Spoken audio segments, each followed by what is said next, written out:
Okay, so we've looked at line graphs, which contain quantitative data, which is interval. And we've also looked at bar charts that contain quantitative data that are discrete.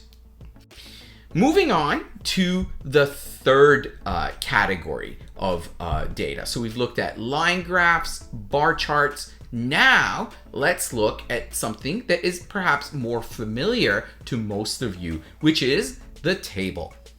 Let's read the description first. The table below shows the percentage of annual income spent on 3 product categories in 5 countries.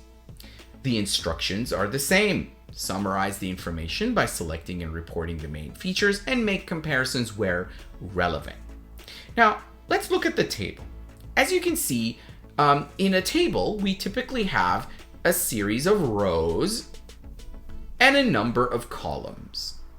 In this case, we have 5 rows, each corresponding to a different country, and we have 3 columns, each representing to a different category of product, right? So we're looking at food, clothing, and electronics in Denmark, Italy, Greece, France, and Poland, right? So this should give you a fairly good idea.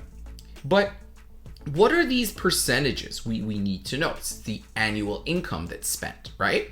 So it's very straightforward.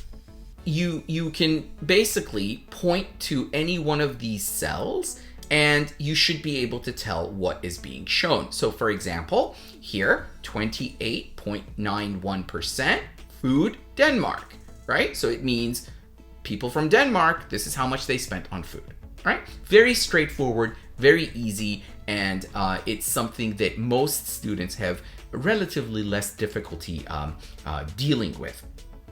Now, what kind of data are we dealing with? Is it quantitative or is it qualitative? Once again, we're dealing with numbers. We have, figures and percentages, so it's quantitative in nature. But here's the second question. Is it interval or is it discrete? Remember, interval is when we are showing changes over time. Discrete is when we're looking at the data fixed in time, but we're basically drawing comparisons, right?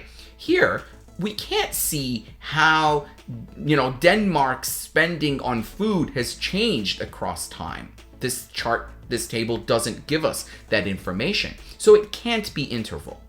It must be discrete, right? Because the aim is to compare, the percentage of income that the Danish spent on food compared to how much the Italians spent on the same category, or perhaps how much the Italians spent on food compared to how much they spent on the other 2 categories of clothing and electronics.